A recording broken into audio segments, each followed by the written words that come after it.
The sound of the tibia snapping was not the wet, organic crunch one might expect from a violent film, but rather a dry, sharp report, like a pistol shot cracking through the heavy silence of the library.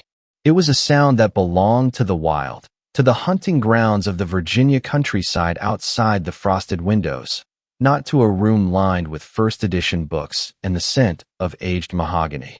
David Sterling lay on the Persian rug, his breath caught in a throat that felt suddenly too tight, his eyes fixed on the ceiling where the crystal chandelier cast fractured prisms of light. For a moment, there was no pain, only a profound, vibrating shock that suspended time, holding the three of them in a tableau of ruined perfection. He looked down, his gaze traveling past the hem of his tailored charcoal trousers to where his leg twisted at an unnatural, grotesque angle. The realization hit him before the agony did. Elizabeth had done this.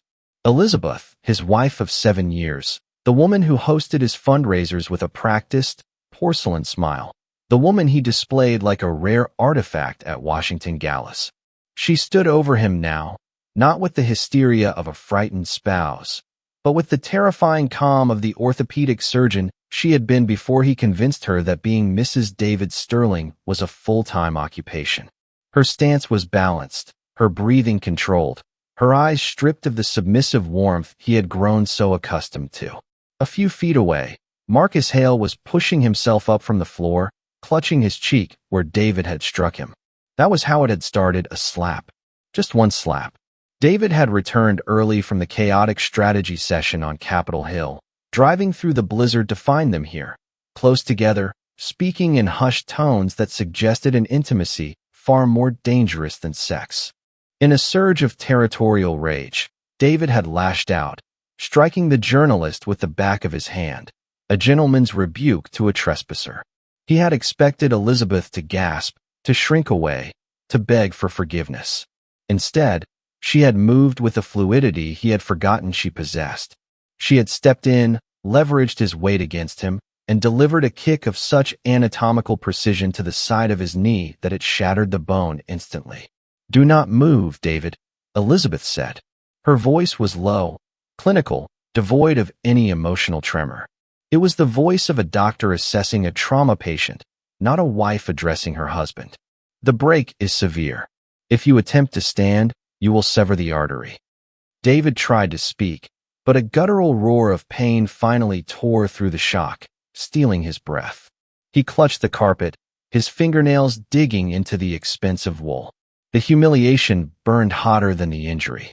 She had not just hurt him, she had dismantled him. She had used the very hands he praised for their elegance to cripple him in defense of another man. He looked up at her, searching for regret, for fear, for anything that resembled the woman he thought he owned. He found only a stranger. "Are you all right?" Elizabeth turned to Marcus, her demeanor shifting instantly from ice to a desperate, protective warmth. She reached out, her fingers gently grazing the red mark on his cheek, ignoring the man writhing on the floor. "I am fine, Liz," Marcus whispered, his eyes darting between her and David. "We need to leave. Now." "Yes," she replied. She did not look back at David. She did not ask if he needed an ambulance. She simply took Marcus's hand, lacing her fingers through his, a gesture of solidarity that hurt David more than the shattered bone. They moved toward the heavy oak doors of the library, the sound of their footsteps retreating into the hallway. "Elizabeth," David choked out, the name tearing from his throat. "You walk out that door, and there is no coming back. Do you hear me?" She paused, her hand on the brass doorknob. For a fleeting second, she looked over her shoulder. The expression on her face was not defiance, but a profound, exhausting relief. It was the look of a prisoner who had finally found the courage to scale the wall. "I know," she said softly. "That is the point, David." Then the door clicked shut, sealing him in the tomb of his own home. The silence returned, heavier this time, pressing down on his chest. Outside, the wind howled against the stone walls of the estate, a blizzard burying the world in white. David lay alone, the throbbing in his legs syncing with the frantic rhythm of his heart. He was David Sterling. He made senators. He destroyed reputations. He orchestrated the rise and fall of power in D.C. He was not a man who lay on the floor while his wife ran off with a freelance writer who wore cheap corduroy jackets. The narrative was wrong. The script had been flipped, and his mind, trained to control every outcome, scrambled to regain the upper hand. He dragged himself backward, inch by agonizing inch, towards the antique desk. Every movement sent spikes of white-hot lightning up his thigh, making his vision blur. He gritted his teeth, sweat stinging his eyes, refusing to pass out. He would not grant her that mercy. He reached up, his hand trembling violently, and grasped his smartphone from the desktop. He did not dial 911. Emergency services meant police reports. Police reports meant leaks. Leaks meant the Washington Post running a headline about the cuckolded strategist beaten by his wife. The scandal would be a feast for his enemies. No, this was a private matter. It required a private solution. He scrolled past his lawyers, past the chief of staff, past the doctors. He stopped at the contact named simply Father Arthur Sterling, the man who had run shadowy intelligence operations before retiring to a life of silent influence. A man who had taught David that mercy was a luxury the powerful could not afford. David pressed the call button. The phone rang once, twice. David. Arthur's voice came through the speaker, crisp and alert despite the late hour. To what do I owe the pleasure? David squeezed his eyes shut, a tear of pure rage leaking out. She left, Father. Elizabeth? Arthur asked, the tone shifting instantly from paternal to professional. She was with someone, David rasped, his voice trembling. A journalist. Marcus Hale. I found them in the library. And I confronted him. I struck him. David took a ragged breath. And she broke my leg, Father. She snapped it. There was a silence on the other end of the line, a vacuum where judgment usually resided. She assaulted you? To protect him? Yes. Where are they now? They just left, David said, looking at the closed door. They cannot have gone far in this storm. They will likely head to that cabin Marcus rents near the Potomac. She packed a bag earlier. I saw it, but didn't realize. Do not worry about the logistics, David, Arthur interrupted, his voice devoid of emotion. Focus on your breathing. I am sending the medical team to the estate. They will be there in 20 minutes. They are discreet. Father, David said, the word hanging in the air. He thought of the way Elizabeth had looked at Marcus. The tenderness. The way she had discarded David like a broken toy. She had humiliated him. She had rejected the empire he built for her. In his world, betrayal was the only unforgivable sin. If she wanted to leave the safety of his house, she would have to face the cold reality of the world outside, a world he controlled. What do you need, son? Arthur asked. David opened his eyes. The pain in his leg had turned into a cold, hard knot of resolve. The cabin, David whispered, his voice steadying, cold as the ice on the window pane. I do not want a scandal. I do not want a divorce trial. I understand. No, David said, gripping the phone until his knuckles turned white. You need to be clear. They humiliated me. They broke the code. He took a deep breath, the darkness in his heart swallowing the last of his hesitation. Leave no survivors in that house. The line was silent for a long moment, the weight of the command settling between them. It was a sentence of death, spoken by a husband about his wife. Consider it done, Arthur replied. The call ended. David dropped the phone onto the rug. He lay back, staring at the ceiling, listening to the wind scream outside, waiting for the sound of sirens that would never come, and the justice that would be delivered in blood.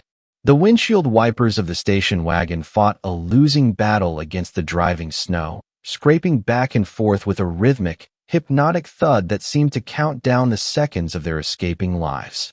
Elizabeth Sterling gripped the steering wheel with hands that were currently shaking violently, a stark contrast to the steady, iron nerves she had possessed an hour ago when she delivered the kick that shattered her husband's leg.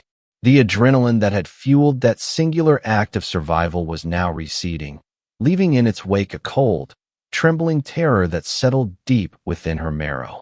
She stared into the white void of the Virginia backroads, her eyes wide and burning, seeing nothing but the replay of David falling, the sound of the bones snapping echoing in her mind louder than the storm outside. Beside her, Marcus Hale sat in silence, pressing a handkerchief to his swelling cheekbone. He watched Elizabeth with a mixture of awe and profound guilt. He had known her for 6 months, stolen moments in coffee shops, hushed conversations in galleries, glances exchanged across crowded ballrooms. But he realized in this moment that he had never truly known her until tonight. He had fallen in love with the sad, elegant wife of a political titan, a woman who seemed trapped in amber. But the woman driving this car was someone else entirely. She was raw, dangerous, and terrified. He reached out, placing his hand over hers on the gearshift, his touch tentative, as if he were afraid she might shatter like the ice on the asphalt. Elizabeth flinched at his touch before relaxing, her knuckles turning white as she squeezed his hand back. She did not look at him. She could not. If she looked at him, she might crumble, and she knew with a surgeon's certainty that if she broke down now, they would not survive the night. She knew David Sterling better than anyone. She knew the way his mind worked, a complex architecture of pride and retribution. David did not lose. He adjusted reality until he won. By hurting him, by physically breaking the vessel of his ego, she had not just ended a marriage. She had declared war on a man who regarded human beings as chess pieces to be sacrificed for the greater game. The silence in the car was suffocating, filled with the things they were too afraid to say. 7 years of her life began to unspool in her memory as the headlights cut through the darkness. She remembered the day she met David. She had been a second-year resident at Johns Hopkins, exhausted, smelling of antiseptic and cafeteria coffee. He had been a rising star, a strategist with a smile that could charm the venom out of a snake. He had not courted her with poetry. He had courted her with the promise of a different kind of power. He had told her that saving lives one at a time was noble, but standing beside him, she could shape the world. It was a lie, of course. A beautiful, glittering lie. Slowly, methodically, he had clipped her wings. First, it was the long hours at the hospital that interfered with his galas. Then, it was the suggestion that her hands were too precious for blood, that they were better suited for holding champagne flutes and waving to voters. She had let him do it. That was the sin she could not forgive herself for. She had traded her scalpel for a diamond ring, and piece by piece, Elizabeth the surgeon had died, replaced by Elizabeth the asset. Marcus cleared his throat, the sound startling her. He looked out the rear window, scanning the dark road behind them for headlights that were not there yet. He turned back to her, his voice low and laced with the gravity of their situation. He asked her if she thought David would call the police. The question hung in the air, naive and heavy. Elizabeth finally laughed, a dry, brittle sound that held no humor. She told him that David would never call the police. The police were for ordinary people with ordinary problems. David Sterling did not invite public scrutiny into his private failures.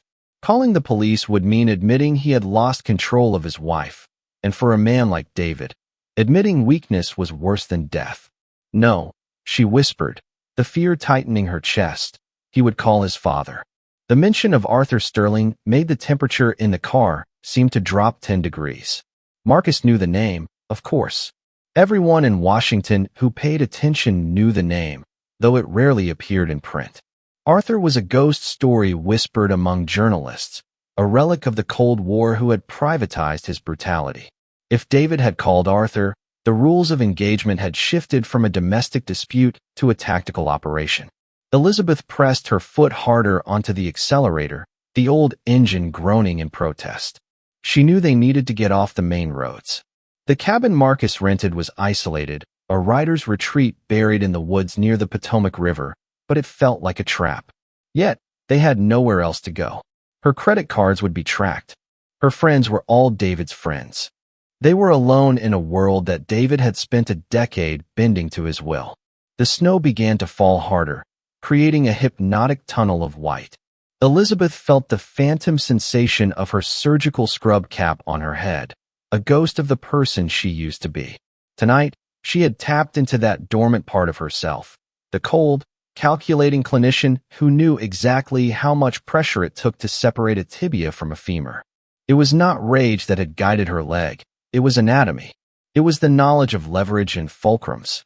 But now, the doctor was receding, and the woman was left trembling in the aftermath. She glanced at Marcus again.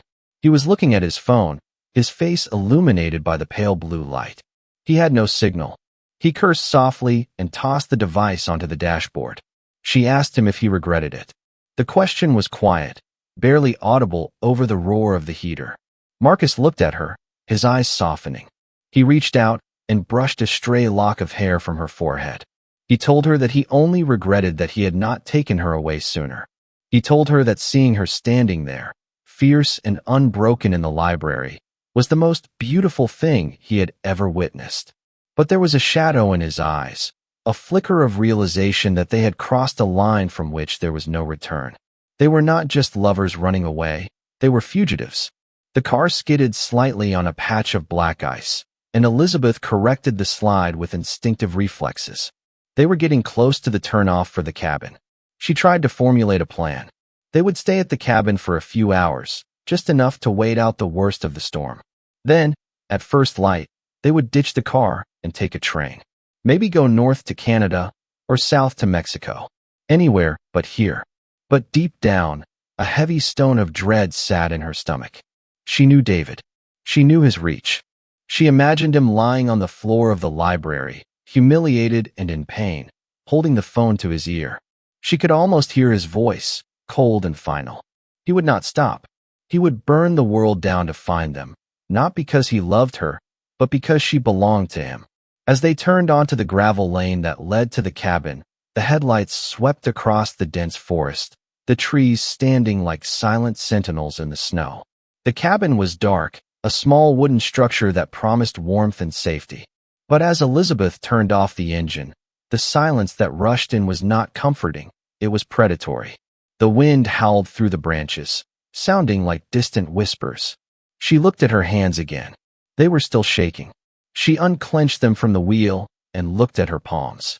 These were hands that had fixed broken bodies. Tonight, they had broken one. And she knew, with a terrifying clarity, that before this night was over, she might have to use them to do something far worse. She turned to Marcus, her eyes locking onto his. She told him to listen to her carefully. She told him that from this moment on, they were not safe.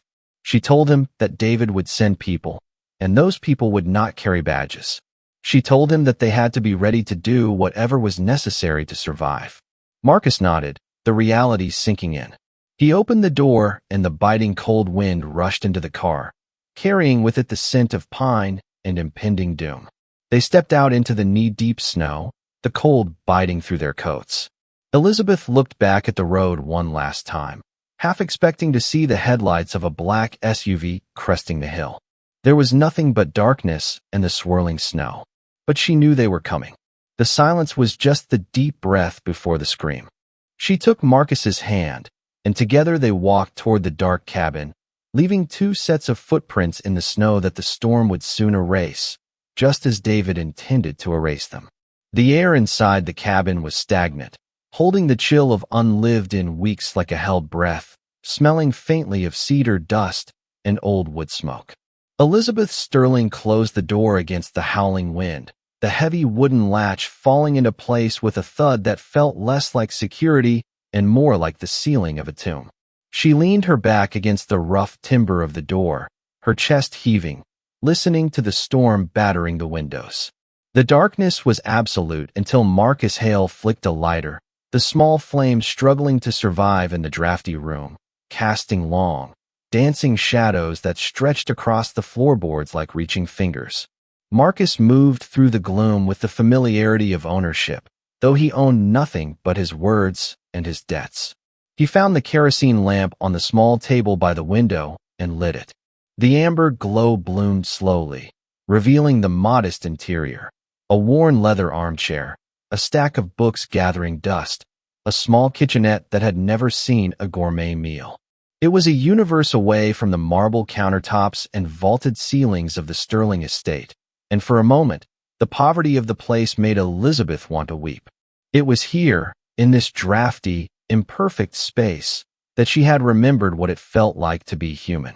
"Liz," Marcus said softly, his voice cutting through the roar of the wind outside. He was standing by the fireplace, shivering slightly, his coat damp with melted snow. The left side of his face was darkening, the bruise from David's ring beginning to bloom across his cheekbone in an ugly shade of violet. The sight of the injury snapped Elizabeth out of her paralysis. The trembling woman who had driven the car vanished, replaced instantly by the doctor. She pushed herself off the door, her movements precise and efficient. She crossed the room, not as a lover, but as a clinician. She took Marcus's face in her hands, her thumbs gently probing the orbital bone, checking for fractures. Her hands, usually cold, felt burning hot against his skin. "Look up for me," she commanded, her voice steady. "Does it hurt when you move your eye?" "It is fine, Elizabeth," Marcus whispered, trying to pull away, but she held him firm. "Do not lie to me," she said, her tone sharp. "I need to know if he fractured the zygomatic arch. David wears a heavy signet ring. It acts like brass knuckles if the angle is right." "It is just a bruise," Marcus insisted, but he winced as she pressed a tender spot near his temple. He reached up and caught her wrists, stopping her examination. He looked into her eyes, searching for the woman beneath the trauma. "Elizabeth, stop.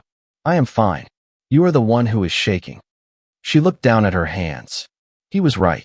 A fine tremor ran through her fingers, a vibration of the nerves that no amount of training could suppress.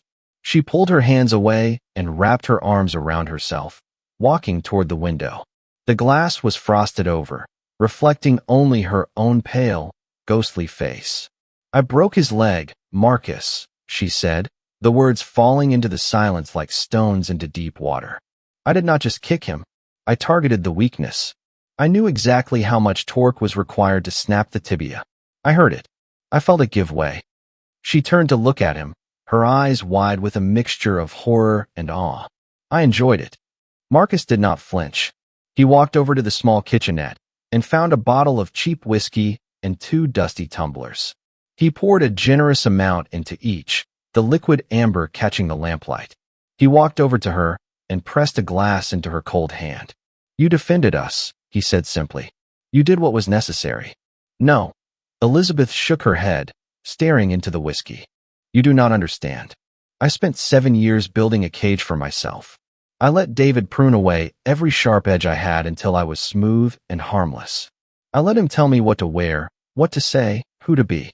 I thought that part of me, the surgeon, the fighter, was dead. But tonight, when he hit you..." She took a shuddering breath.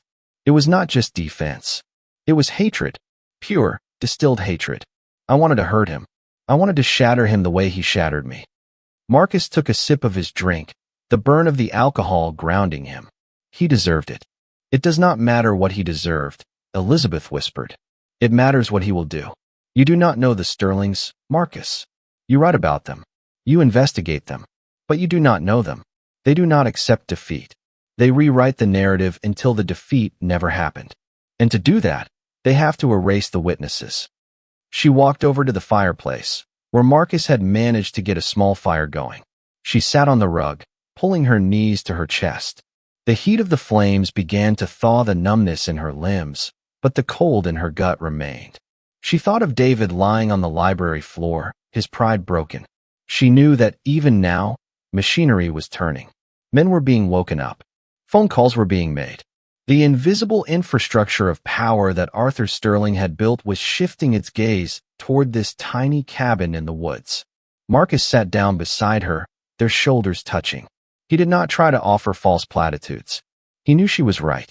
He had spent his career chasing the shadows of men like Arthur Sterling, and he knew that when you shined a light on them, they did not scatter, they attacked. "We leave at dawn," Marcus said, his voice low. "We drive north. I have a contact in Montreal, a former source. He can get us new identifications. We can disappear, Liz." "Disappear," she repeated the word, tasting its bitterness. "I have been disappearing for 7 years, Marcus. I was disappearing into David's shadow. I was disappearing into the role of the perfect wife." She turned to him, her eyes fierce. "I do not want to disappear anymore. I want to live." Marcus set his glass down and turned to face her fully. He reached out and touched her cheek, his fingers rough and warm. "Then we live," he said. "We survive tonight. And tomorrow, we start living." He leaned in and kissed her. It was not the desperate, hurried kiss of their affair, stolen in the corners of coat rooms. It was slow, deliberate, and laden with the weight of their shared danger. For a moment, the cabin, the storm, and the looming threat of David's Sterling faded away. There was only the smell of wood smoke, the taste of whiskey, and the desperate, clinging warmth of two people who had found each other on the edge of the abyss. But the moment was fragile. As they pulled apart, the wind outside seemed to change pitch. It was no longer a chaotic howling, but a steady, rhythmic beating against the walls. Elizabeth stiffened. Her instincts, honed in the high-stakes environment of the emergency room, pricked at the back of her neck. "Did you hear that?" she whispered. "Hear what?" Marcus asked, his brow furrowing. "The wind," she said, standing up slowly. "It sounds different." She moved toward the window again, scratching a small circle in the frost to peer out. The darkness was impenetrable, a wall of swirling white. But then, for a fraction of a second, she saw it. A beam of light, sharp and artificial, cutting through the trees at the bottom of the gravel drive. It swept across the snow and then extinguished instantly, as if it had never been there. Elizabeth backed away from the window, her heart hammering against her ribs like a trapped bird. She turned to Marcus, her face draining of color. "They are here," she said, her voice barely a breath. Marcus stood up, confusion clouding his features. "Who? The police?" "No," Elizabeth said, looking around the room, her mind racing, calculating, assessing threats and exits. "Not the police. The police use sirens. The police announce themselves." She grabbed Marcus's arm, her grip bruising. "David did not call the police. He called the cleaners." She looked at the front door, the heavy wooden latch that suddenly seemed as flimsy as paper. She looked at the fire, realizing it was a beacon telling the world they were here. "Put out the fire," Elizabeth commanded, her voice dropping to a steel whisper. "Now." Marcus hesitated for a second, then saw the terror in her eyes. He grabbed the bucket of water sitting by the hearth and doused the flames. The cabin plunged into instant darkness, save for the dying embers hissing in the grate. The smell of wet ash filled the room, choking and acrid. In the sudden silence, they heard it, the sound of an engine cutting off at the bottom of the hill. Then, the crunch of heavy boots on gravel, slow, methodical, and terrifyingly quiet. Elizabeth reached into her pocket and pulled out a small, silver object. It was a scalpel she had kept in her purse, a talisman from her past life that she carried like a secret. She uncapped it, the blade gleaming faintly in the dark. "Stay behind me," she whispered to Marcus. "And whatever happens, do not make a sound." The morphine entered David Sterling's system not as a wave of warmth, but as a cold, rising tide that detached his mind from the ruin of his leg. He lay strapped to the gurney in the back of the unmarked transit van, the interior stripped of any medical insignia, smelling faintly of bleach and new rubber. There were no sirens, no flashing lights to announce their passage through the blizzard. The men attending to him worked in absolute silence, their movements efficient and devoid of empathy. They were not paramedics. They were technicians on Arthur Sterling's payroll, trained to stabilize assets and transport them without generating paperwork. David stared up at the ribbed metal ceiling of the van, watching the shadows of the passing streetlights flicker across it like the ghosts of the life he had just incinerated. The physical pain had receded into a dull, throbbing abstraction, but the clarity of his mind remained sharply, cruelly intact. He replayed the moment in the library on a loop. The snap of the bone, the look in Elizabeth's eyes. It was not the violence that haunted him, but the competence. She had not lashed out in a panic. She had executed a maneuver. For 7 years, he had believed he was living with a fragile creature who needed his protection, his guidance, his structure. He realized now, with a bitter taste of bile in his throat, that he had been living with a sleeper agent who had simply been waiting for the signal to wake up. The van slowed and turned, the gravel crunching beneath the tires signaling they had left the public roads. They were not going to a hospital. A hospital would require explanations that David was not prepared to give. They were heading to the private clinic on the estate of one of his father's oldest associates, a facility known in their circles simply as the Sanctuary. It was where senators went to dry out from addictions that did not exist on paper and where mistresses were quietly relieved of unwanted complications. It was a place where the Hippocratic Oath was secondary to the non-disclosure agreement. The rear doors swung open, admitting a blast of freezing wind and snow. David was unloaded onto a waiting trolley and wheeled rapidly through a service entrance. The transition from the chaotic storm to the sterile, climate-controlled hallway was jarring. The lights were too bright, humming with a fluorescent intensity that seared his retinas. He was moved into a trauma room where a team was already scrubbing in. Standing in the corner of the room, dressed in a pristine navy three-piece suit that seemed impervious to the late hour, was Arthur Sterling. His father did not look like a monster. He did not look like the boogeyman of Washington legends. He looked like a distinguished statesman, silver-haired and calm, holding a tablet with the casual indifference of a man reading the morning stock reports. He did not rush to David's side. He did not look horrified. He simply watched the medical team transfer his son onto the operating table with a detached curiosity. "The tibia is a clean break," Arthur said, his voice smooth and level, cutting through the beeping of the monitors. "However, the ligaments are torn. It will require pins and a reconstruction of the knee. You will walk with a cane for 6 months, perhaps permanently." David gritted his teeth as a nurse began to cut away the remains of his trousers. "I do not care about the leg," David rasped, the drugs making his tongue feel thick and heavy. "Where are they?" Arthur stepped closer, his polished Oxford shoes clicking softly on the linoleum. He looked down at David, his eyes gray and impenetrable, reflecting the harsh overhead lights. "The team arrived at the perimeter of the cabin 4 minutes ago. They have cut the power. They have jammed the cellular signals. The area is isolated." "And?" David asked, a sudden, cold spike of adrenaline piercing through the narcotic haze. "And they are proceeding with the protocol you authorized," Arthur said. He used the word authorized like a weapon, placing the weight of the night squarely on David's chest. "You gave the order, David. No survivors. That is a definitive command. It is not a request for negotiation." David closed his eyes. In the darkness behind his eyelids, he saw the cabin. He saw the firelight he knew would be burning in the hearth. He saw Elizabeth, not the woman who broke his leg, but the woman who used to read by the window in their sunroom, the light catching the gold in her hair.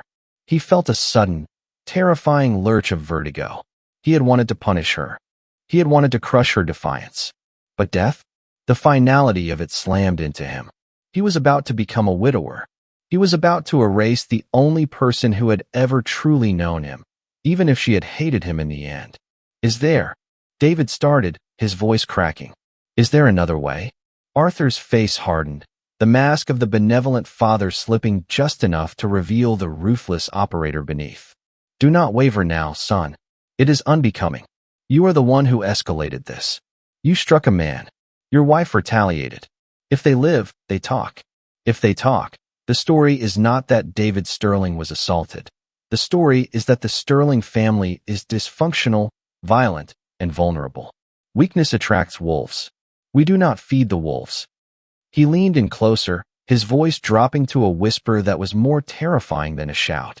"You wanted to be the head of this family one day. This is what it costs. You clean your own messes. Or you let them rot and infect everything you have built. Make a choice. Do I call them off and let the Washington Post have their headline tomorrow? Or do we finish it?" David looked at his father. He saw the contempt in the old man's eyes, the suspicion that David was too soft, too modern, too weak to do what was necessary. That look was the architect of David's entire life. Every success, every ruthless campaign, every destroyed opponent had been an attempt to erase that look from his father's face. The surgeon stepped forward, a syringe in his hand. "We need to put you under now, Mr. Sterling. The pain will be unmanageable when we set the bone." David looked at the ceiling. He thought of Elizabeth's hands. He thought of the way she had looked at Marcus Hale, with a desperate, terrifying love. She had chosen her side. She had chosen to be his enemy. And in the Sterling world, enemies did not get to walk away. "Finish it," David whispered, the words tasting like ash. Arthur nodded, a microscopic movement of approval. "Good night, David." The anesthesia mask was placed over his face. The chemical smell was sweet and suffocating. David took a deep breath, surrendering to the darkness. As the blackness closed in around the edges of his vision, the humming of the lights faded into the sound of wind. He was drifting away, floating in a void where there was no pain, no leg, no Elizabeth. But just before the consciousness snapped, a final image flashed in his mind. It was not of Elizabeth dying.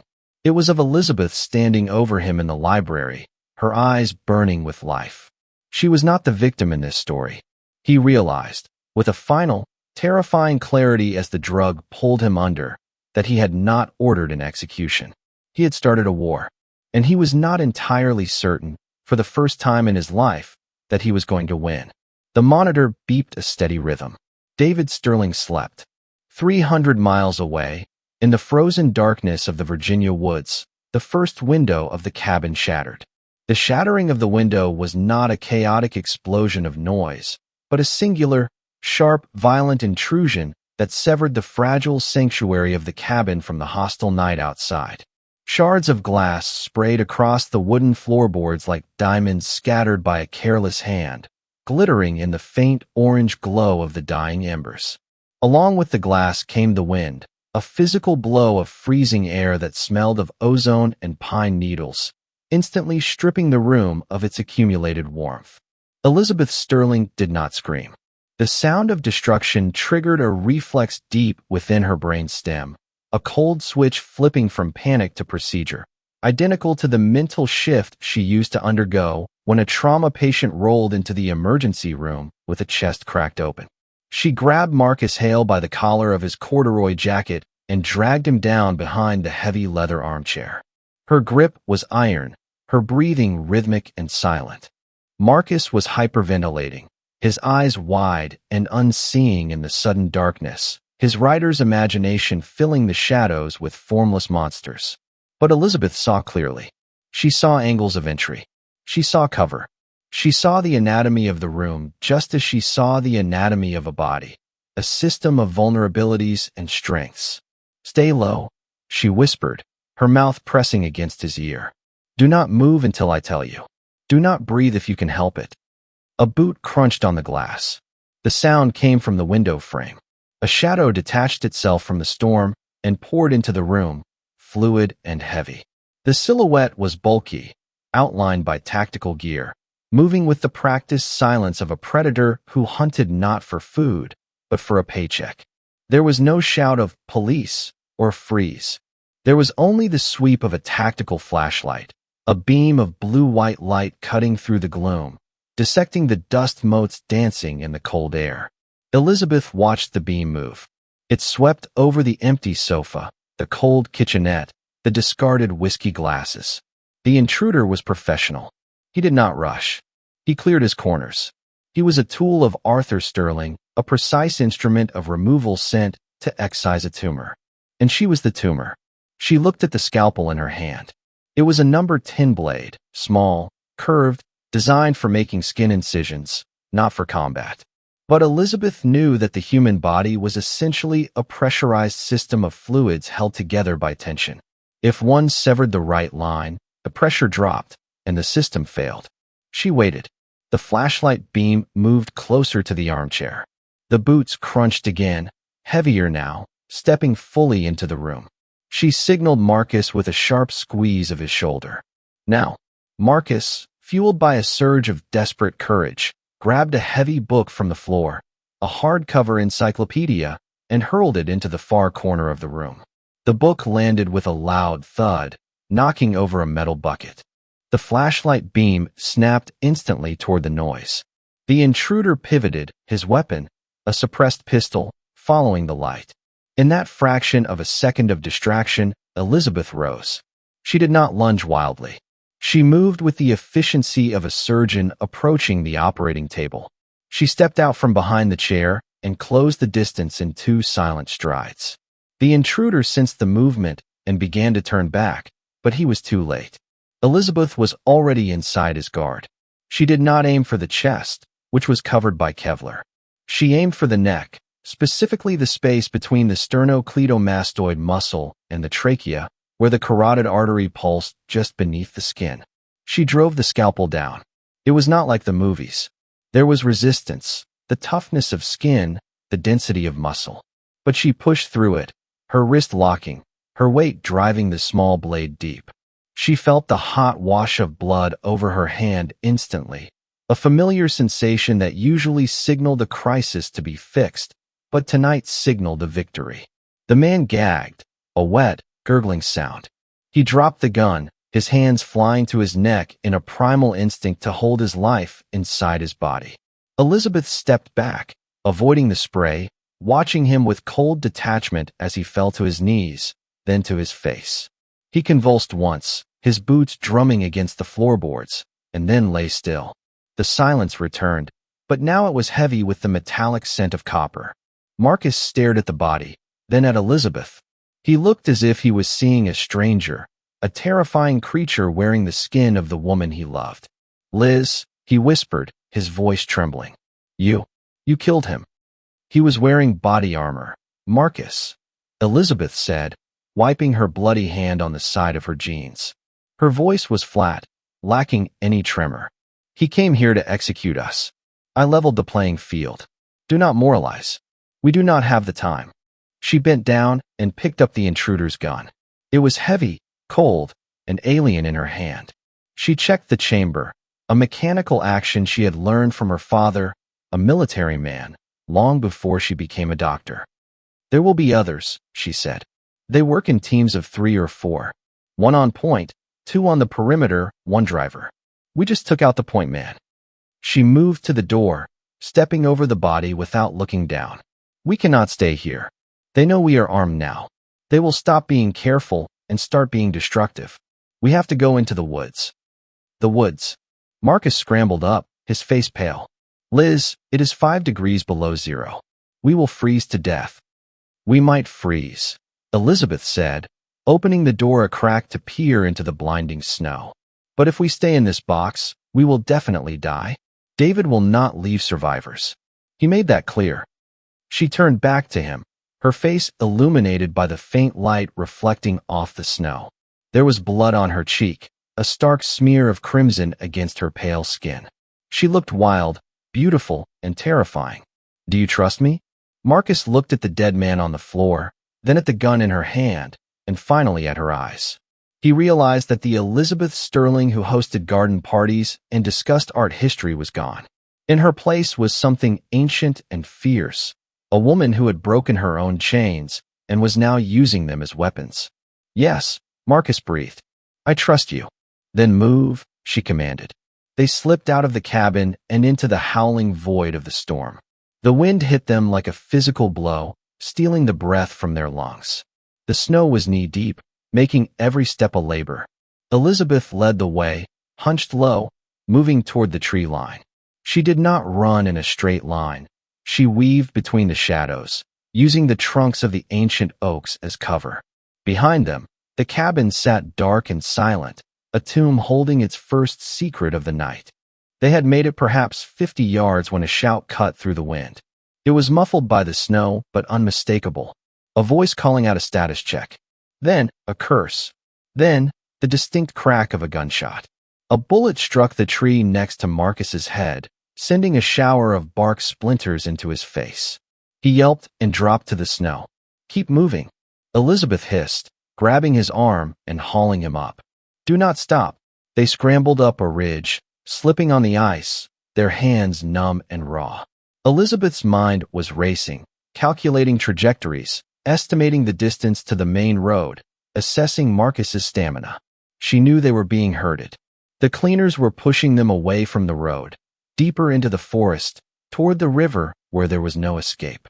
She stopped behind a large boulder at the top of the ridge, pulling Marcus down beside her. They gasped for air, their breath forming frantic clouds of steam.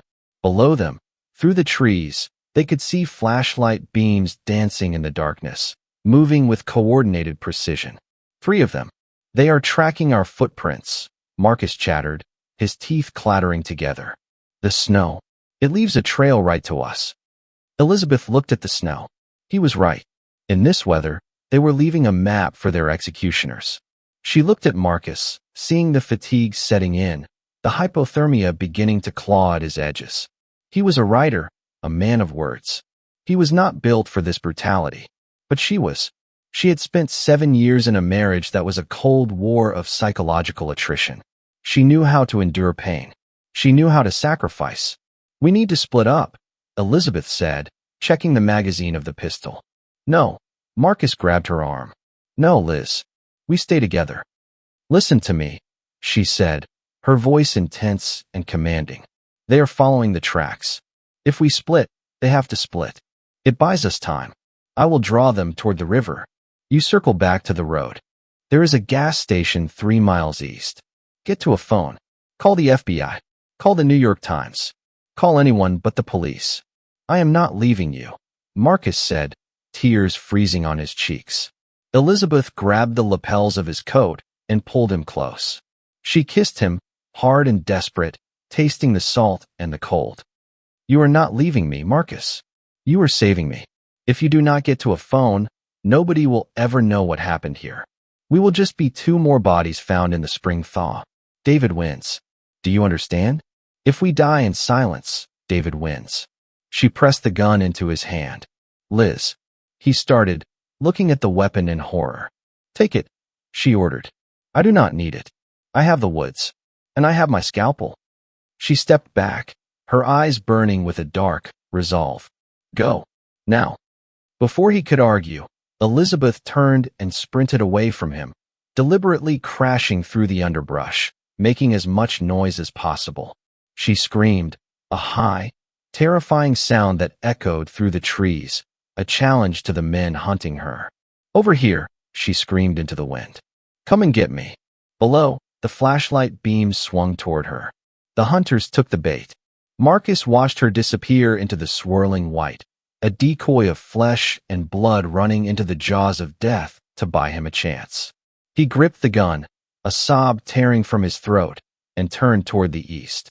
He began to run, not for himself, but for the woman who had just declared war on the devil. The anesthesia drifted away like a heavy coastal fog, revealing the coastline of consciousness 1 jagged rock at a time. David Sterling opened his eyes to a ceiling of acoustical tiles, the kind found in high-end offices and private medical suites, punctuated by the soft, rhythmic chirping of a heart monitor. For a long moment, he did not know who he was or why his body felt as though it had been reassembled by a committee of strangers. He lay in a bed with crisp, high-thread count sheets that smelled of lavender and industrial starch. His right leg was elevated, encased in a heavy plaster cast that felt less like a medical necessity and more like an anchor dragging him down to the bottom of the ocean. He turned his head, the movement feeling sluggish and heavy. Sitting in a wingback leather chair in the corner of the dimly lit room was Arthur Sterling. His father was reading a financial report on a tablet, his silver reading glasses perched on the end of his nose, looking for all the world like a man waiting for a delayed flight rather than a father watching over his injured son. The domesticity of the scene was grotesque. Outside these walls, in the brutal reality of the night, men with suppressed weapons were hunting David's wife through a blizzard because David had been too proud to let her leave. "You are awake," Arthur said, not looking up from the glowing screen. His voice was dry, lacking the relief a parent should feel. "The surgery was successful. They used 3 pins and a titanium plate. You will have a limp, but you will walk." "The time," David croaked. His throat felt like it was lined with sandpaper. "What time is it?" "It is just past 3 in the morning," Arthur replied, finally setting the tablet aside. He removed his glasses and folded them meticulously, placing them in the breast pocket of his jacket. "You have been under for 4 hours. 4 hours." The time frame hit David with the force of a physical blow. 4 hours was an eternity in a manhunt. In 4 hours, a person could freeze to death. In 4 hours, a person could bleed out. In 4 hours, a marriage could be buried so deep that no amount of excavation could ever retrieve it. David pushed himself up on his elbows, ignoring the wave of nausea that rolled through his stomach. "Is it done?" David asked. The question hung in the air, shameful and necessary. Arthur stood up and walked to the window, peering out into the darkness of the clinic's private grounds. "Not yet. The weather has complicated matters. The target is resilient." Resilient. David repeated the word. He closed his eyes and saw Elizabeth. He saw her in the kitchen of their Georgetown townhouse, dissecting a pomegranate with surgical precision, explaining to him the anatomy of the fruit. He remembered thinking then how beautiful and dangerous her hands were. He had married a surgeon and tried to turn her into a statue. He should have known that statues do not bleed when they break. They crush. "She killed the point man," Arthur said, his voice devoid of judgment, stating the fact as if it were a line item on a ledger. "She used a scalpel. Severed the carotid artery. It was a professional kill, David. It appears we underestimated her capability for violence." David felt a strange, twisted surge of pride mix with his horror. Of course she had. She was brilliant. She was lethal, and he had forced her to become a killer. "She is defending herself," David whispered. "She is not the aggressor, Father. We are." Arthur turned slowly, his face a mask of disappointment. "There are no aggressors or victims in our world, David. There are only those who hold the pen and those who get written out of history. You made a decision. You initiated a protocol. Do not try to wash your hands of the blood now that it has splashed onto your cuffs." Arthur walked back to the chair and picked up a manila folder. He tossed it onto the bed, where it landed on David's chest with a light slap.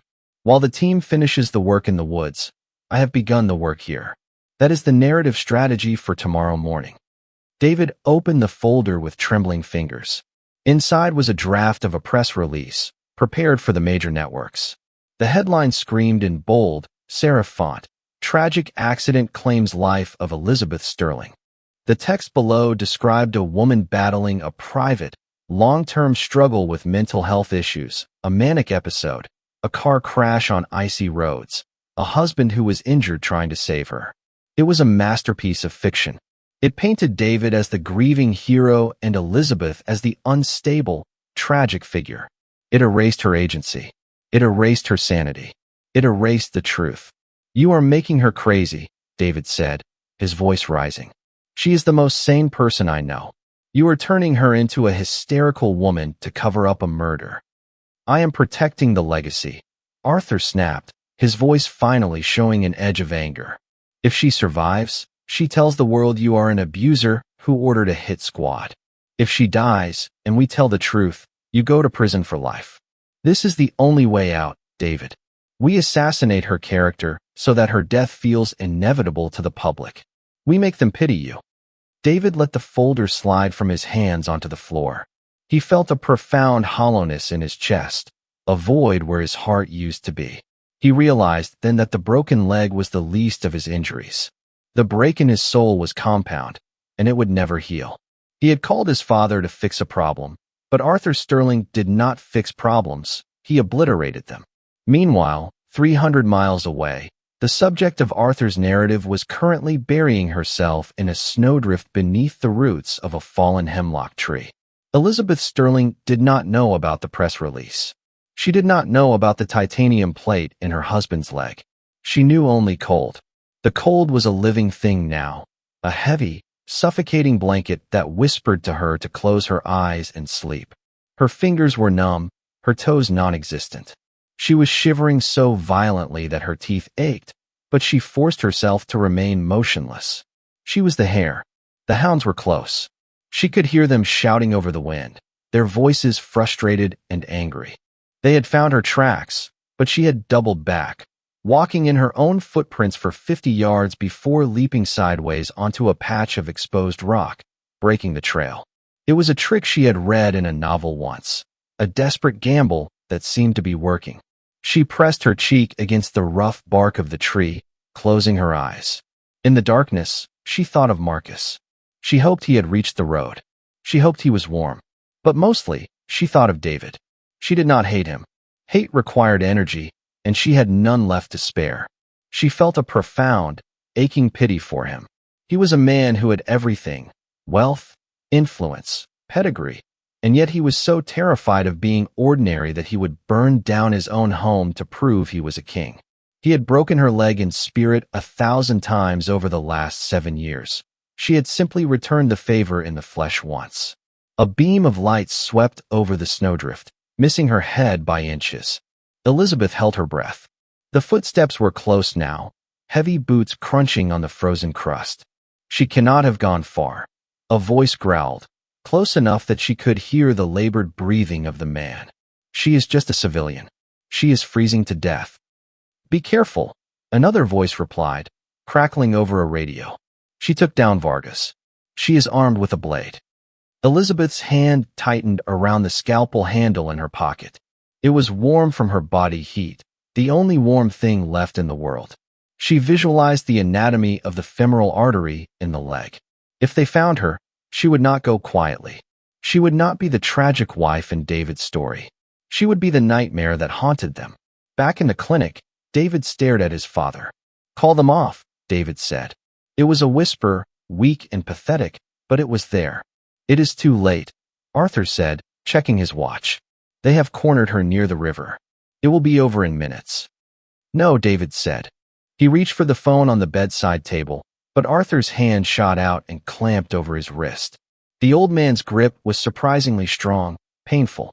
"You do not get to be the good guy, David," Arthur hissed, his face inches from his son's. "You crossed the line. You are on this side now. You stay here, in the warmth, and you let the men do the work you were too weak to finish. You wanted her gone. Accept the gift." David looked into his father's eyes and saw his own future. A lonely, bitter old man in a suit, ruling over a kingdom of ghosts. He pulled his hand back, defeated. He lay back against the pillows, tears leaking from the corners of his eyes, hot and salty. He closed his eyes and listened to the heart monitor, beep, beep, beep, counting down the seconds of Elizabeth's life. He realized with a sickening jolt that he was not praying for her to survive. He was praying for her to die quickly, so that the silence, the terrible, accusing silence, could finally begin. The neon sign of the gas station buzzed with an erratic, dying hum, casting a sickly yellow light onto the untouched snow of the parking lot.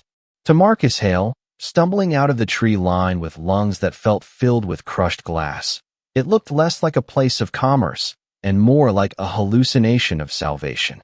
He fell to his knees on the pavement, the impact jarring his frozen bones, and dry-heaved, his body trying to expel the terror that had been force-fed to him over the last hour. He gripped the pistol Elizabeth had given him, the metal biting into his palm, a heavy, alien weight that terrified him more than the cold. He shoved it deep into his coat pocket, his fingers fumbling and numb. He could not walk in there waving a gun. He had to look like a stranded motorist, not a fugitive. He forced himself to stand. His legs were leaden, unresponsive. He walked toward the glass doors, the electronic chime announcing his arrival sounding absurdly cheerful. The clerk, a teenager with acne scars and headphones around his neck, looked up from a magazine with bored indifference. He took one look at Marcus, at the bruising on his face, the snow matted in his hair, the wild, hunted look in his eyes, and his expression shifted to mild alarm. "Can I help you, man?" the clerk asked, his hand drifting toward the landline behind the counter. "You look like you just crawled out of a grave." "I need a phone," Marcus rasped, his voice cracking. He leaned against the counter, leaving wet handprints on the formica. "My car. I slid off the road. My cell phone is dead. I need to make a call. It is an emergency." The clerk hesitated, then pushed the landline phone across the counter. "Local calls only, unless you have a calling card." Marcus grabbed the receiver. His hands were shaking so violently he could barely dial. He did not call the police. Elizabeth had been right. The local police would just radio dispatch, and dispatch was likely monitored. He dialed the direct line of his editor at the Washington Post, a woman named Sarah struggling with insomnia who he knew would be awake at 4 in the morning reviewing layouts. The line rang. Once, twice, 3 times. "City desk, this is Sarah." The voice was tired, gravelly. "Sarah," Marcus whispered, turning his back to the clerk, huddling over the phone as if it were a votive candle. "It is Marcus. Listen to me very carefully. I do not have much time." "Marcus." Her tone sharpened instantly. "Where the hell are you? You missed the deadline for the Sunday feature. I have been leaving voicemails." "Shut up and listen," he interrupted, the ferocity in his voice silencing her. "I am in Virginia, near the Potomac crossing on Route 7. I am with Elizabeth Sterling, David Sterling's wife." "Yes, she is injured." "David." David ordered a hit. "Sarah." "He has a private security team. They are hunting us. They are trying to kill her." There was a pause on the line. A long, skeptical pause that Marcus felt in the pit of his stomach. "Marcus," Sarah said slowly, "you are sounding paranoid. David Sterling is a political consultant, not a mob boss. Are you high? Have you been drinking?" "I am telling you the truth," Marcus shouted, causing the clerk to flinch. He lowered his voice, desperation clawing at his throat. "I have the bruise on my face to prove it. Listen to me. If we disappear, if we are found dead, it was not an accident. You have to send someone. You have to get the FBI, not the local cops. The FBI. Tell them it is an interstate kidnapping. Tell them anything. Just get eyes on this location." "Okay," Sarah said, her voice shifting. She heard the terror. She heard the truth. "Okay, Marcus, stay on the line. I am recording this. Tell me exactly where you are." "I am at a gas station 3 miles east of the Sterling cabin," Marcus said. He looked out the window. The snow was falling harder. "But Liz, she is still in the woods. She stayed behind to draw them off. Sarah, they are going to kill her. You have to hurry."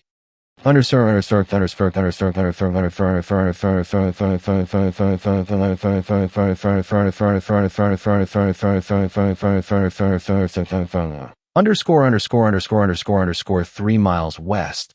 The concept of hurry had lost all meaning for Elizabeth Sterling.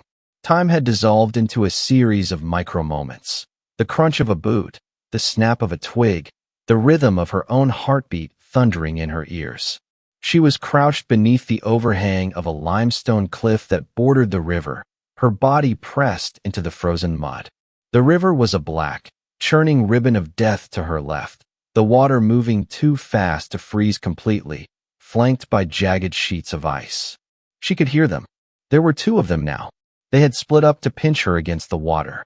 They were moving slowly, methodically. They knew she was armed with a blade, but they also knew she was exhausted, freezing, and civilian. They were betting on her making a mistake. Elizabeth closed her eyes and visualized the anatomy of the foot.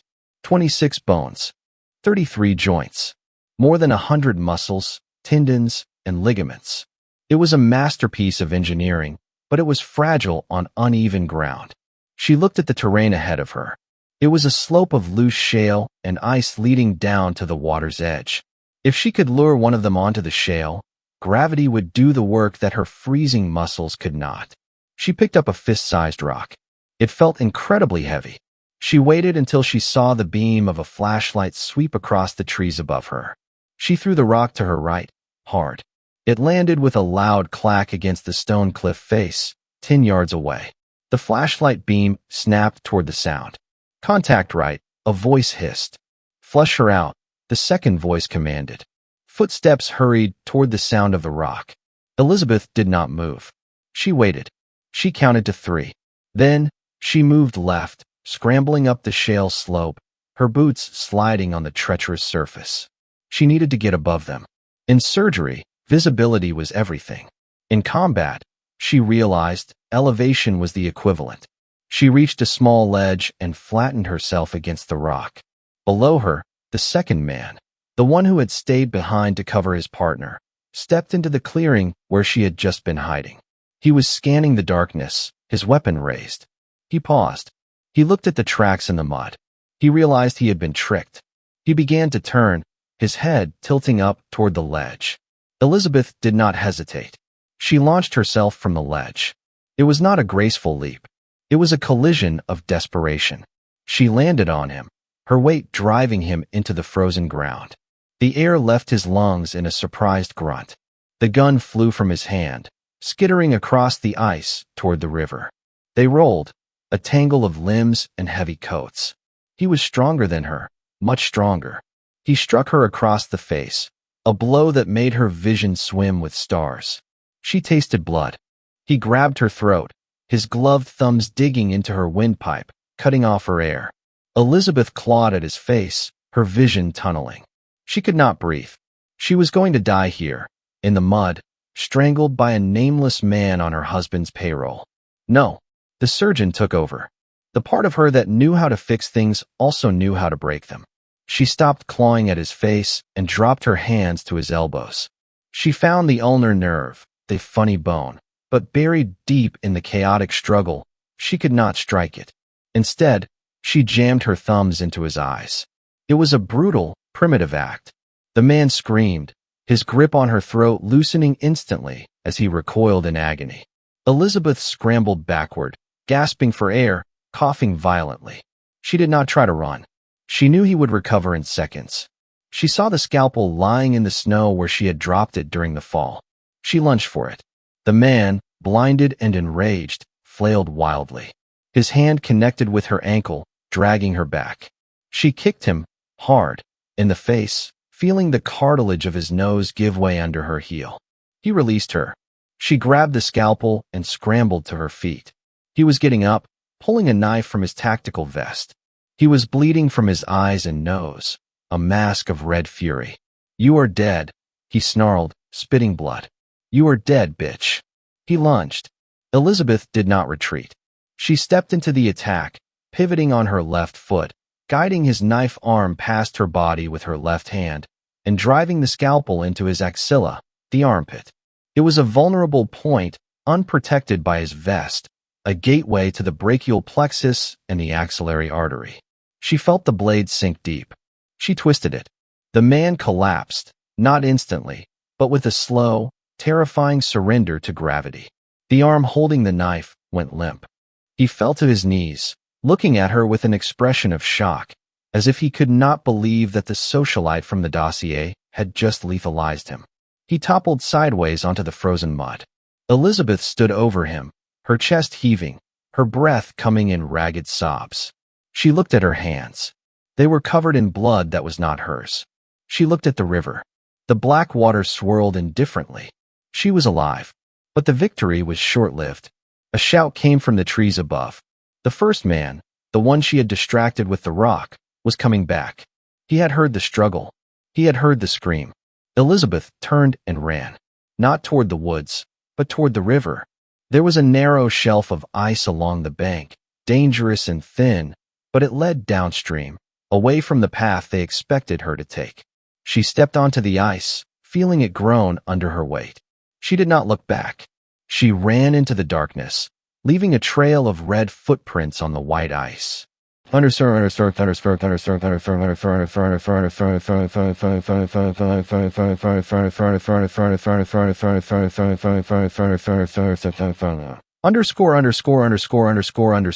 the sterile warmth of the clinic, David Sterling stared at the ceiling. The silence had stretched for too long. Arthur had stopped reading.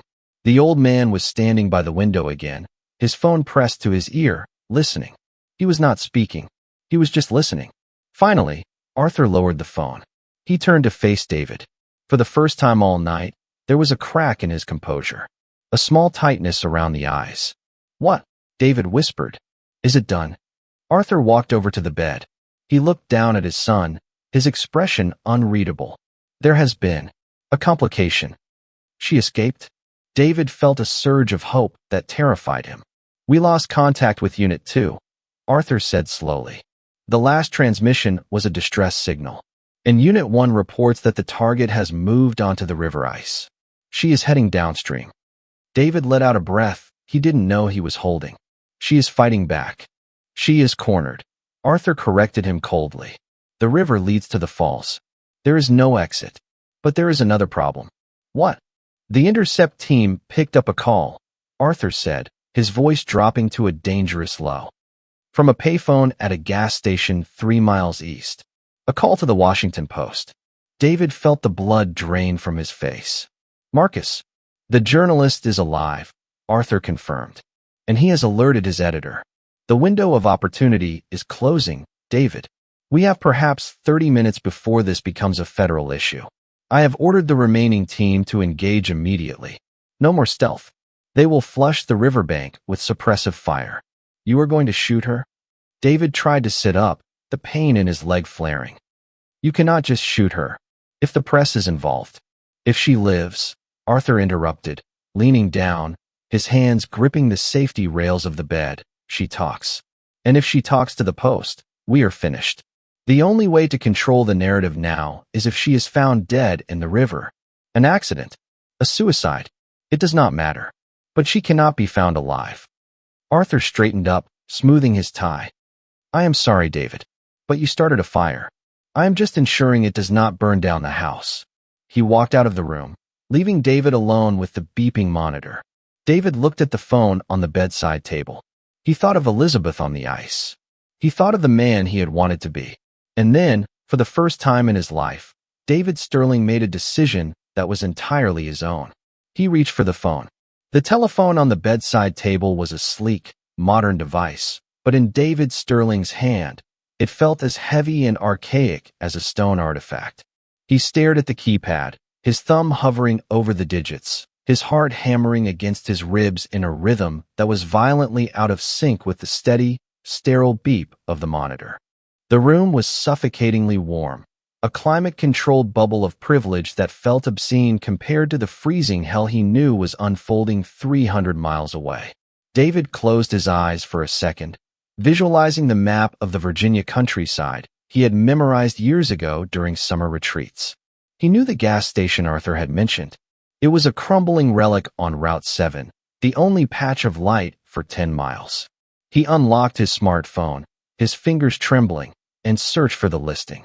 There it was. A landline number. A lifeline. He dialed. 300 miles away, inside the fluorescent-lit purgatory of the gas station, the payphone mounted on the wall began to ring. It was a shrill, mechanical sound that cut through the low hum of the refrigeration units. Marcus Hale, who was pacing the linoleum floor with the nervous energy of a caged animal, froze. He looked at the clerk, who was staring blankly at the ringing device. Marcus lunged for it. He snatched the receiver from the cradle, pressing it to his ear with desperate hope. Sarah? He breathless, his voice ragged. Did you get through to the bureau? It is not Sarah, a voice replied. It was calm, cultured, and terrifyingly familiar. Marcus felt the blood drain from his face, leaving him lightheaded. He gripped the cord of the phone, his knuckles turning white. David. Listen to me, Mr. Hale, David said. His voice sounded thin, filtered through distance and pain, but the imperious cadence of the political strategist was still there. Do not speak. Do not waste time asking how I have this number. You have approximately 4 minutes before my father's team initiates a suppression protocol on the riverbank. You sick son of a bitch, Marcus hissed, the venom in his voice startling the clerk. You sent death squads after her. You broke her. I know what I did, David interrupted, his tone snapping like a dry twig. And I know what is about to happen. They are not trying to capture her anymore. Marcus. The order has changed. They are going to flush the riverbank with automatic fire. They are going to kill her to ensure her silence. Marcus felt a wave of nausea. He looked out the window at the swirling snow, the darkness seemingly pressing against the glass. Why are you telling me this? Because, David paused, and for a moment, the only sound on the line was the hollow hiss of the connection. Because I can live with a divorce, Mr. Hale. I can live with the humiliation of my wife leaving me for a penniless writer. But I cannot live with being her executioner. I looked at my father tonight, and I saw what I would become. I do not like the reflection. Where is she? Marcus demanded, grabbing a pen from the counter and scribbling on a napkin. Tell me exactly where she is. She is on the ice shelf, heading downstream toward the old textile mill, David recited, the information flowing from him with the precision of a military briefing. The current is too strong there. The ice is unstable, but the tactical team is moving from the ridge. They have the high ground. You cannot go back into the woods. You will be cut down. Then what do I do? The bridge, David said. 2 miles east of your position. The river narrows there. If she stays on the ice, she will pass under it. It is the only blind spot in the perimeter. If you can get to the bridge, You might be able to pull her up before the ice breaks or the shooters get a line of sight. But you have to drive. Now, if this is a trap, Marcus started, his voice trembling with a mixture of rage and fear. If it were a trap, you would already be dead, David said simply. Go. Save my wife, Marcus. Because I no longer deserve to. The line went dead. Marcus dropped the receiver. It swung back and forth on its metal cord, hitting the wall with a dull thud. He turned to the clerk, who was watching him with wide, frightened eyes. I need your car, Marcus said. It was not a question. What? The kid stammered. Man, I cannot. Marcus reached into his pocket and pulled out the pistol Elizabeth had given him. He did not point it at the boy. He simply laid it on the counter, heavy and undeniable. Then he reached into his other pocket and pulled out his wallet, dumping all the cash he had, about $400, next to the gun. I am taking your car, Marcus said, his voice eerily calm. Call the police in 10 minutes. Tell them a crazy man stole it. Tell them whatever you want. Just give me the keys. The boy looked at the gun, then at the money, then at Marcus's desperate, bruised face. Slowly, he reached into his pocket and placed a set of keys on the counter. It is the Subaru Outback. It has snow tires. Thank you, Marcus whispered. He grabbed the keys and ran out into the storm.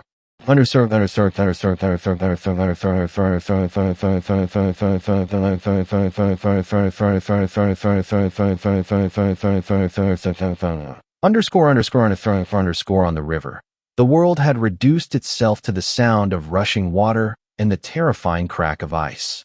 Elizabeth Sterling was moving on her hands and knees, crawling across a shelf of frozen river that was no thicker than a pane of glass. Below her, the Potomac churned, black and hungry.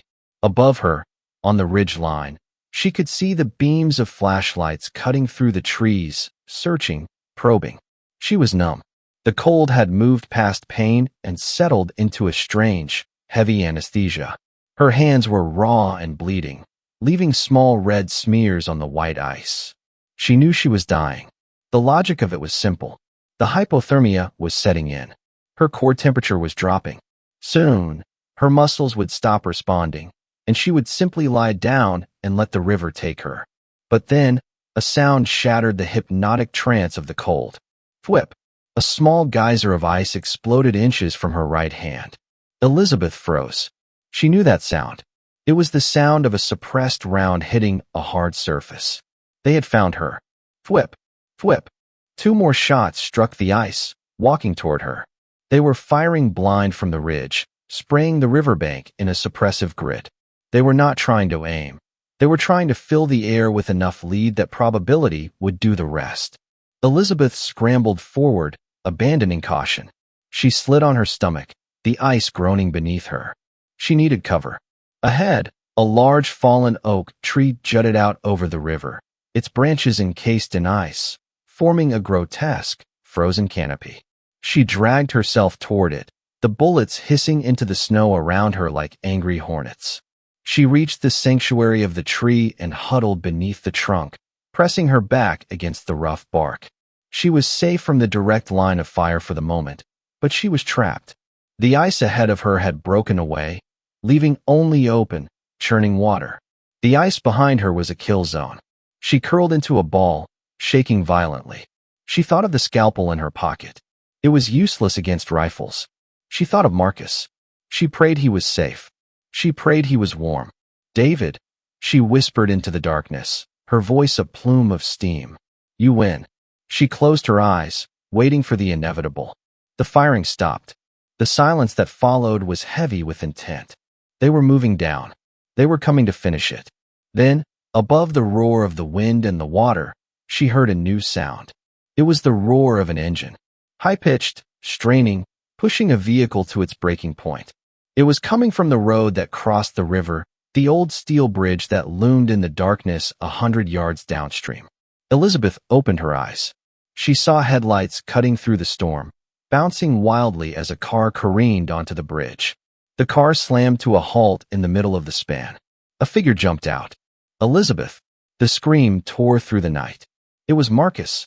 He was leaning over the railing of the bridge, waving his arms, a silhouette against the headlights.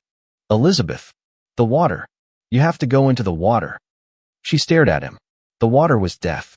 The shock alone would stop her heart. They are on the ridge. Marcus screamed, his voice cracking with desperation. They are flanking you. You have to swim to the pylons. I have a rope. Liz, jump. Elizabeth looked up at the ridge. She saw the shadows moving down the slope, closing in on her hiding spot. She looked at the black water. It terrified her more than the men with guns. But then she looked at the bridge, at the man who had stolen a car and driven into a war zone for her. He had not left her. A bullet struck the trunk of the tree inches from her head, sending a spray of wood chips into her hair. The shooters had adjusted their angle. They had her pinned. Elizabeth took a breath. It felt like inhaling knives. She looked at the water one last time. It was not death. It was the only road to life. She scrambled out from under the tree. She stood up on the trembling ice, a fragile, defiant figure in the storm. She heard the shouts from the ridge. She heard the cracks of the rifles. She did not look back. She dove. The cold was instantaneous and absolute. It felt like being punched in the chest by a sledgehammer. The air was ripped from her lungs. The darkness swallowed her. She kicked, her limbs heavy and sluggish, fighting the current that tried to drag her down. She forced her eyes open in the murky blackness. She saw the faint lights of the bridge above, distorted by the rushing water. She kicked toward them, toward the light, toward Marcus. The water was not water. It was liquid obsidian, heavy and viscous, wrapping around Elizabeth Sterling with the crushing intimacy of a shroud. The shock of the immersion was absolute, a paralysis that seized her diaphragm and froze the scream in her throat. For a few seconds, there was no up or down, only the violent, churning roar of the current and the stinging blackness that filled her eyes. Her body, already pushed to the brink of hypothermia, screamed to surrender, to simply let the river carry her into the peaceful oblivion of the deep. It would be so easy to stop fighting. It would be so easy to let the current smash her against the rocks and end the long, exhausting war of her marriage. But then, her hand brushed against something rough. A rope. It was dangling in the water, a frayed lifeline cutting through the chaotic swirl. The sensation triggered a primal spark in her brain stem, overriding the desire for death. Her fingers, numb and clumsy, clawed at the hemp. She missed. The current dragged her further downstream, spinning her like a rag doll. She kicked, a desperate, sluggish motion, and lunged again. This time, her hand closed around the knot at the end of the rope. She gripped it with a strength she did not possess, a strength borrowed from the adrenaline of the dying. Above her, on the steel grating of the bridge, Marcus Hale felt the sudden, heavy jerk on the line. He did not hesitate. He wrapped the rope around his forearm, the rough fibers tearing into his skin, and pulled. He was not a strong man. He was a writer, a man of coffee shops and libraries. But in that moment, he hauled with the ferocity of a titan. He braced his feet against the icy railing, his boots slipping, his breath coming in ragged, terrified gasps. He could not see her. He could only feel the dead weight of her body fighting the river's hunger. Inch by agonizing inch, she rose. Elizabeth broke the surface, gasping, a sound that was less human and more like the intake of air into a drowning engine. The wind on the bridge was even colder than the water, turning her wet clothes into a suit of ice armor instantly. Marcus reached over the railing, ignoring the vertigo, and grabbed the back of her coat. He heaved, his back screaming in protest, and dragged her over the rusted metal barrier. She collapsed onto the bridge deck, a sodden, shivering heap. She was blue. Her lips were colorless, her eyes wide and staring at nothing. Marcus fell beside her, ripping off his own coat and wrapping it around her, though he knew it was futile against this level of cold. He scooped her up, his arms trembling under her weight, and ran toward the idling Subaru. He shoved her into the passenger seat and cranked the heater to the maximum. He scrambled into the driver's seat and slammed the door, sealing them inside the small, vibrating metal box. The sudden silence was deafening, broken only by the roar of the fans blowing hot air and the chattering of Elizabeth's teeth. It was a violent, rhythmic sound, the sound of a body vibrating itself to pieces to generate heat. Marcus put the car in gear and floored the accelerator. The tires spun on the ice before catching traction, and the car fishtailed forward, speeding away from the bridge, away from the river, away from the killing ground. He checked the rearview mirror. No headlights followed them. The darkness behind them was complete. Elizabeth stared at the dashboard. She could not feel her hands. She could not feel her feet. As the heat began to fill the cabin, the numbness gave way to pain, a searing, burning agony as the blood began to force its way back into her constricted capillaries. She let out a low, guttural moan, rocking back and forth. The pain of returning to life was far worse than the ease of leaving it. "We made it," Marcus whispered, his voice cracking. He reached over and took her hand, chafing it between his own. "Liz, look at me. We made it." She turned her head slowly. Her eyes were bloodshot, the pupils blown wide. She looked at Marcus, but she did not see the lover she had met in art galleries. She saw a man who had driven into hell for her, and in the reflection of the dashboard lights, she saw herself. The Elizabeth Sterling who worried about table settings and charity galas was dead. She had drowned in the Potomac. The woman sitting in this car was a survivor, a creature forged in ice and blood, stripped of everything but the will to exist. "Do not stop," she whispered, her voice a broken rasp. "Drive." Understood.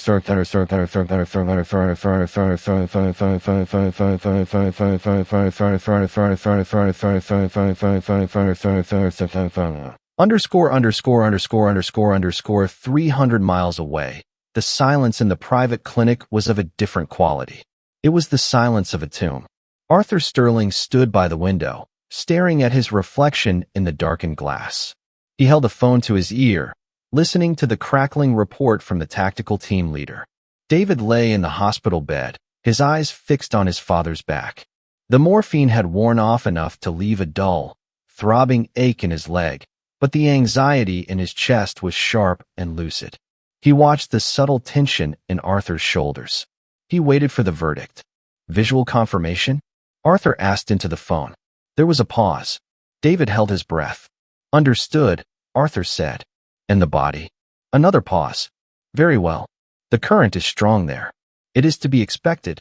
Withdraw the team. Clean the site. Nothing remains." Arthur ended the call and slipped the phone into his pocket. He turned to face his son. His expression was grave, composed, the mask of the patriarch firmly in place. "She jumped," Arthur said quietly. David felt his heart stutter. "And?" "She went into the water near the textile mill. The team fired suppression rounds, but she was already submerged. The current took her. They scanned the banks for 2 miles downstream. There is no sign of her surfacing, given the temperature of the water and the duration. She is gone, David." David let out a breath that was half sob, half laugh. He slumped back against the pillows. She had done it. She had taken the bridge. She had escaped. The relief that washed over him was so profound it made him dizzy. But he could not show relief. He had to show the appropriate reaction for the narrative his father was writing. He had to be the broken husband. He covered his face with his hands. "She is dead. It is a tragedy," Arthur said, his voice smooth, rehearsing the lines he would feed the press. "A mental health crisis. A slip on the ice. A grieving family. We will hold a private memorial service next week. No body means no autopsy. No autopsy means no questions." Arthur walked to the foot of the bed. He looked at David with a mixture of pity and contempt. "You are free, David. It is a messy freedom, purchased at a high price, but it is freedom nonetheless. The problem has been resolved." David peeked through his fingers at the old man. He saw the cold calculation in Arthur's eyes, the absolute lack of remorse for ordering the death of a young woman. And for the first time, David saw his father not as a giant, but as a small, terrified man building a fortress out of corpses. "Get out," David whispered. "David, you are emotional." "I said get out." David screamed, dropping his hands, his face twisted in a rictus of mock grief and genuine hatred. "Leave me alone. You killed her. You made me kill her. Get out." Arthur stared at him for a moment, then nodded slowly. He believed the performance. He believed David was breaking. I will give you space. The press release goes out at dawn. Arthur turned and walked out of the room, the heavy door clicking shut behind him. David was alone. The room was quiet. He looked at the window, where the first hint of gray light was beginning to touch the horizon.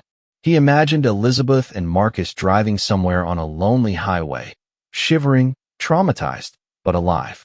He would never see her again. He would never hear her voice. He would spend the rest of his life playing the role of the widower, limping through empty rooms, protecting the secret of her survival. It was his penance. He reached for the glass of water on the bedside table. His hand was shaking. He raised it to his lips, whispering a toast to the empty room. "Leave no survivors," he murmured. And in a way, he was right. The David Sterling who had ordered that hit was dead. The man left behind was just a ghost haunting his own life. Underscore. In the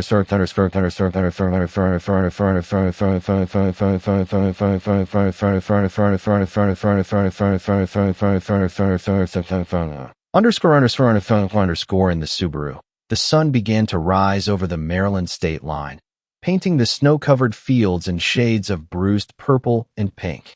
Elizabeth had stopped shivering. She sat wrapped in Marcus's coat, watching the world pass by. They had ditched their phones miles ago. They were ghosts now. Marcus reached over and turned down the radio, which had been buzzing with low static. "Where are we going?" he asked softly. Elizabeth looked at the rising sun. She thought of her medical degree, hanging in a frame in the house she would never enter again. She thought of her hands, which had saved lives and taken one. She thought of the vast, terrifying freedom stretching out before them. "West," she said. "We go west until we run out of road. And then we start over." She looked at Marcus, really looked at him. "We are not David and Elizabeth anymore, Marcus.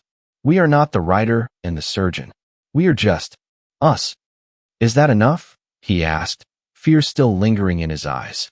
Elizabeth reached out and touched the bruise on his cheek, the mark of the slap that had started the end of the world. She smiled, a small, tired, genuine thing. "It has to be," she said. She leaned her head back against the seat and closed her eyes. For the first time in 7 years, she slept without dreaming of a cage. The rain in Washington, D.C., did not wash things clean. It merely made the corruption slicker, turning the black asphalt of Massachusetts Avenue into a dark mirror that reflected the gray, weeping sky. It was the kind of freezing, relentless drizzle that seeped into the marrow of the bones, a weather perfectly curated for the funeral of a woman who did not exist anymore. Inside the vaulted sanctuary of the National Cathedral, the air was thick with the scent of damp wool, expensive perfume, and the cloying, suffocating sweetness of 3,000 white lilies. David Sterling stood at the front of the nave, his weight leaning heavily on an ebony cane with a silver handle, his right leg encased in a brace hidden beneath his tailored trousers. He looked the part of the tragic widower to perfection, pale, hollow-cheeked, his eyes rimmed with the red exhaustion of sleepless nights. The public saw grief. Only he knew he was looking at the architecture of his own damnation. The casket was closed. It had to be, of course. It was a mahogany masterpiece with brass fittings, polished to a shine that hurt the eyes. Inside, there was no body, only weighted sandbags to give the pallbearers the appropriate burden. It was a prop in the most expensive theater production of the season, directed by Arthur Sterling, who stood a few feet away, accepting condolences with the grave, statesmanlike demeanor of a man bearing the weight of the world. David watched his father shake the hand of a senator, then a Supreme Court justice, nodding solemn thanks for their whispers of sympathy. She was so fragile, the narrative went. She struggled in silence for so long. David tried to save her. The lies were whispered from pew to pew, solidifying into history, forming a concrete sarcophagus around the memory of the vibrant, brilliant surgeon David had married and destroyed. "She is at peace now, David," a voice murmured near his ear. It was the vice president's wife, her hand resting gently on his forearm. "You did everything you could." David turned to her, forcing the muscles of his face into a mask of gratitude. "Thank you," he whispered, his voice raspy. I wish I had been faster." It was a line from the script Arthur had rehearsed with him, But as he said it, a wave of nausea rolled through his gut, so violent he thought he might vomit on the marble floor. He had been fast. He had been fast enough to call the killers. He looked back at the casket. He wondered if Elizabeth, wherever she was, could feel the weight of this ceremony, the sheer crushing gravity of the pomp and circumstance designed to erase her. 1,200 miles away, in a roadside motel on the outskirts of Omaha, Nebraska, the funeral was playing on a television bolted to the wall. The screen was grainy, the color saturation too high, turning the subdued grays of the cathedral into garish blues. Elizabeth Sterling sat on the edge of the sagging mattress, her legs pulled up to her chest, wrapped in a coarse motel blanket that smelled of stale cigarette smoke and industrial bleach. She was watching her own eulogy. She looked nothing like the woman in the framed photograph resting on the easel next to the altar on the screen. That woman had long, golden hair falling in soft waves, wearing a silk gown, smiling the vacant, pleasant smile of a political wife. The woman in the motel room had hair that was jagged and short, chopped off with a pair of kitchen shears in a gas station bathroom 2 states back. It was dyed a harsh, flat brown, stripping away the golden halo David had loved so much. Her face was gaunt, the cheekbones sharp enough to cut, and her eyes were not vacant. They were the eyes of a wolf that had chewed its own leg off to escape a trap, alert, feral, and exhausted. "Turn it off," Marcus said. He was standing by the window, peering through the gap in the curtains at the parking lot, a habit he had developed in the last week. He turned to look at her, his heart breaking at the sight of her transfixed by the screen. "Liz, please, do not watch this." "I have to," Elizabeth said, her voice barely audible over the hum of the heater. "I have to see it to believe it. Look at them, Marcus. Look at the flowers. Look at the crowd. They are not mourning me. They are burying a scandal." She watched David limp toward the podium to deliver a reading. He looked broken. For a fleeting second, a pang of sympathy struck her. He was a prisoner too, trapped in the cage his father had built. But then she remembered the sound of the bullets hitting the ice. She remembered the cold water. She remembered that his limp was the result of her fighting for her life, and his grief was the result of his failure to end it. "He looks like a ghost," Elizabeth whispered. "He is a murderer," Marcus said, his voice hard. He walked over and sat beside her, taking the remote from her hand and turning off the TV. The silence that rushed back into the room was heavy, filled with the unspoken trauma of their flight. They were alive, but they were not whole. Marcus had nightmares where he was drowning under the ice. Elizabeth flinched at loud noises. They were driving a rusted sedan bought for cash from a farmer in Ohio, sleeping in shifts, eating from vending machines. This was not a romantic escape. It was a gritty, grinding survival. "We need to keep moving," Marcus said, gently touching her hand. Her skin was rough, the manicure of her former life long gone. "The memorial service is the distraction. While the world is watching that, we can cross into Colorado. Once we get to the mountains, we can disappear properly." Elizabeth looked down at her hands. They were the hands of a surgeon, now stained with cheap hair dye and motor oil. "David thinks I am dead," she said, looking up at Marcus. "Really dead. I saw it in his eyes on the screen. He believes the lie." "Good," Marcus said. "Let him believe it. Let him be haunted." "I am not Elizabeth Sterling anymore," she said, standing up and walking to the cracked mirror above the dresser. She touched her short, dark hair. She looked at the reflection of a stranger. "Elizabeth Sterling died in the Potomac. I am someone else." "Who are you?" Marcus asked softly. She paused, staring at her reflection.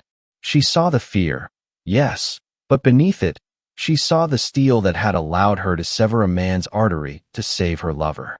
She saw the doctor who understood that sometimes, to save the body, you had to amputate the limb. "I am the survivor," she replied. "And survivors do not look back." Back in Washington, the service ended. The heavy oak doors of the cathedral opened, and the congregation spilled out into the rain, a sea of black umbrellas opening like bat wings. David stood under the portico, flanked by security, shaking hands until his own hand felt numb. He felt a hand on his shoulder, heavy, possessive. It was Arthur. You did well, Arthur said, his voice low, indistinguishable from the murmur of the rain. It was convincing. The senator was very moved. David looked at his father. He saw the microscopic adjustments of Arthur's tie, the perfect knot, the absolute lack of conscience. He realized then that Arthur did not care about Elizabeth. He did not care about David's leg. He cared only that the surface of the water remained undisturbed. I need a drink, David said, turning away. We have a reception at the estate, Arthur reminded him. You must make an appearance. I am going home, David snapped. To my home. Alone. Arthur studied him for a moment, assessing the risk, then nodded. Go. Rest. Tomorrow we begin the foundation work. The Elizabeth Sterling Scholarship for Mental Health. We will turn this tragedy into a legacy. David laughed. It was a dry, broken sound that made the nearby security guard flinch. A legacy, he repeated. Yes, of course. An hour later, David sat in the library of his empty house. The room was exactly as it had been that night, except the rug had been replaced and the broken glass swept away. The air was still and cold. He poured a glass of amber whiskey, but did not drink it. He sat in the leather chair, staring at the spot on the floor where he had fallen. He could still hear the snap of his bone, but louder than that, he could hear the silence. It was not a peaceful silence. It was a screaming void. He had won. He had protected the family name. The scandal was buried. The press was sympathetic. He was the heir to the kingdom, unblemished and powerful. He looked at the empty space on the bookshelf where Elizabeth kept her medical journals. They were gone. Arthur's cleaners had removed everything that reminded the world she had been a doctor, reducing her to merely a wife. David realized he was crying only when a tear splashed onto his hand. He was not crying for Elizabeth. He was crying because he knew, with a terrifying certainty, that he would never feel anything real again. He had traded his soul for a press release. He had traded his wife for his father's approval. He picked up the phone, the same phone he had used to order the hit. He held it for a long time, the dial tone buzzing in his ear like an angry insect. There was no one to call. There was no one left who knew the truth of who he was. Leave no survivors, he whispered to the empty room. He took a sip of the whiskey. It tasted like ash. Outside, the rain continued to fall, washing nothing away, only deepening the mud in which he was now irrevocably stuck. He closed his eyes and listened to the house settling around him, a mausoleum built for a living man. The cane was made of polished ebony, topped with a silver handle in the shape of a wolf's head, a gift from the board of directors upon his official appointment as chairman. David Sterling hated it. He hated the weight of it in his hand, the ostentatious click it made against the marble floors of the Sterling headquarters, and most of all, he hated the necessity of it. 6 months had passed since the night in the library, and while the titanium plate in his knee held the bone together, the ligaments had healed into a stiff, unforgiving knot of scar tissue. Every step was a negotiation with pain. Click, drag, step. It was a rhythm that defined his new life, a constant physical reminder of the woman who had dismantled him. David stood in his corner office, staring out at the Washington, D.C. skyline. The autumn rain was lashing against the floor-to-ceiling glass, blurring the monuments into gray ghosts. Behind him, the room was silent. The transition of power had been seamless. Arthur Sterling had retired to the estate in Virginia, a king abdicating to a prince he had broken and remade in his own image. David was now the man in the chair. He possessed the influence to move markets, the power to bury scandals, and the wealth to buy anything he desired.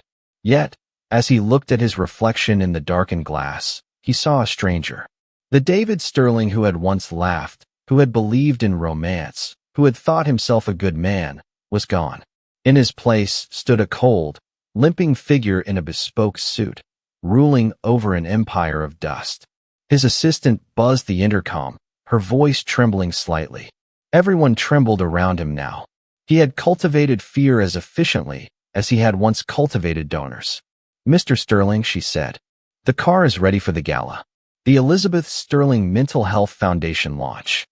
"I will be down in a moment," David replied, his voice devoid of inflection. He turned back to his desk. On the mahogany surface, Devoid of any personal clutter, sat a single file folder. It was the final report from the private intelligence firm his father used. The report was brief. It contained a blurry photograph taken from a distance in a small, nameless town on the coast of Oregon. The photo showed a woman with short, dark hair working in a community garden, her hands that had once performed complex orthopedic surgeries, covered in soil.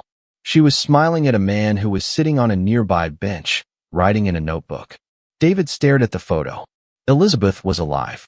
The realization did not bring anger, nor did it bring relief. It brought a profound, hollow ache that resonated in his chest. He had known, instinctively, that she had survived the river. A woman who could calculate the breaking point of a tibia in a split second would not die by accident. She and Marcus had made it. They had driven west until they ran out of road, just as she had once whispered she wanted to do. They were living in a small, rainy town, poor, obscure, and utterly free. He picked up the photograph. He could make a call. One call. He could send a team to Oregon. He could finish what he started. The old David, the wounded husband, might have done it out of spite. The panicked David might have done it out of fear. But this new David, this creature of silence and power, simply looked at the image. He saw the genuine smile on her face, a smile he had not seen in years. She had escaped him. She had escaped the suffocating weight of the sterling name. He took a gold lighter from his pocket, flicked it open, and held the flame to the corner of the photograph. He watched the fire curl the edges, turning Elizabeth's smile into ash. He held it until the heat stung his fingertips, then dropped the burning remnant into the heavy crystal ashtray. He watched it burn until there was nothing left but black dust. "Leave no survivors," he whispered to the empty room. By burning the proof, he was killing Elizabeth Sterling for the final time. He was letting the fiction of her death become the absolute truth. He was granting her the life she fought for, not out of mercy, but because her ghost was the only companion he could tolerate. She would remain the tragic, beautiful saint in the public eye, and he would remain the grieving, devoted widower. It was the perfect lie, the code of silence that held his world together. Understood.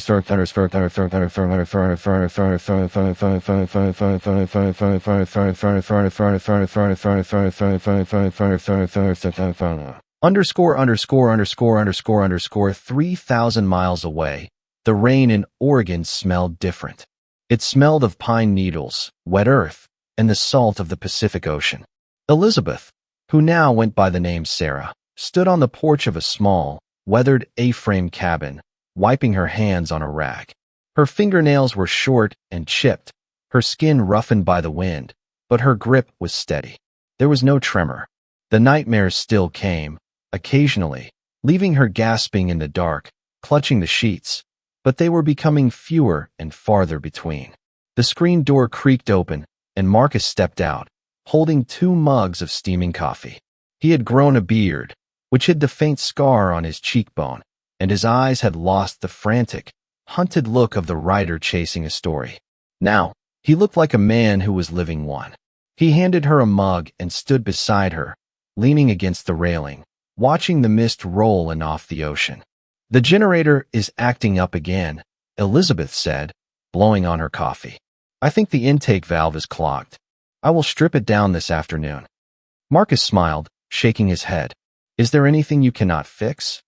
"I cannot fix the weather," she joked, leaning her head on his shoulder. "I saw the news today," Marcus said softly, his tone shifting. He did not need to elaborate. They did not have a television, but he went into town to use the library internet for his freelance editing work. Elizabeth stiffened slightly, then forced herself to relax. "The foundation?" "Yes," Marcus said. "David gave a speech. He announced a $10 million endowment in your memory." Elizabeth looked out at the gray horizon. She thought of David.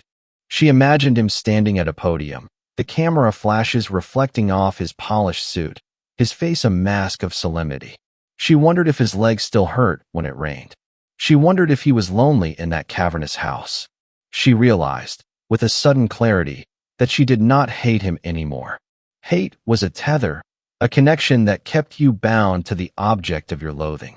She felt nothing for him but a distant, impersonal pity, like one might feel for a caged animal that had bitten its keeper. He was the prisoner now. She was the one who had walked away. Let him have his foundation, Elizabeth said, taking a sip of the bitter, hot coffee. Let him have the monuments and the lies. We have this. She gestured to the small, imperfect world around them. The leaky roof, the muddy truck in the driveway, the smell of wood smoke, the silence that was not empty, but full of peace. Marcus wrapped his arm around her, pulling her close. Are you happy, Liz? She corrected him gently. Sarah. My name is Sarah. Are you happy, Sarah? She looked at him. She looked at the man who had pulled her from the freezing river, the man who had given up his name and his life to be with her. I am alive, she said, and for the first time in 7 years, she meant it. And I am free. Underscore.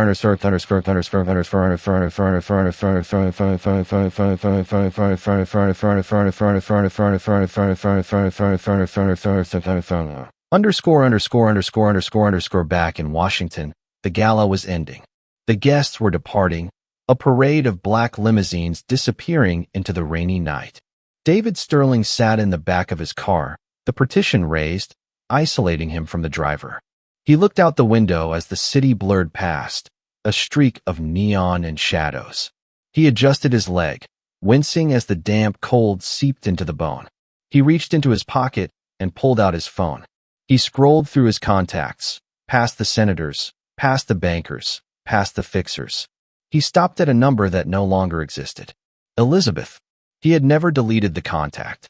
It was a digital tombstone. He pressed the phone to his chest, closing his eyes. He had won the war. He had crushed the rebellion. He was the undisputed head of the Sterling dynasty. But as the car turned toward the empty estate, David realized the terrible truth of his victory. He had ordered that there be no survivors. And he had succeeded. The boy he used to be was dead. The husband he tried to be was dead. All that remained was the king, sitting on a throne of ice, ruling over a kingdom of silence. The car passed through the iron gates of the estate, the headlights sweeping over the manicured grounds. David opened his eyes and stared into the dark. Home, he whispered, the word tasting like iron in his mouth. The car stopped. The driver opened the door. David gripped his cane, gritted his teeth against the pain, and stepped out into the rain. He walked toward the massive front doors, the click, drag, step of his cane echoing in the night, a lonely, rhythmic countdown to the end of his days.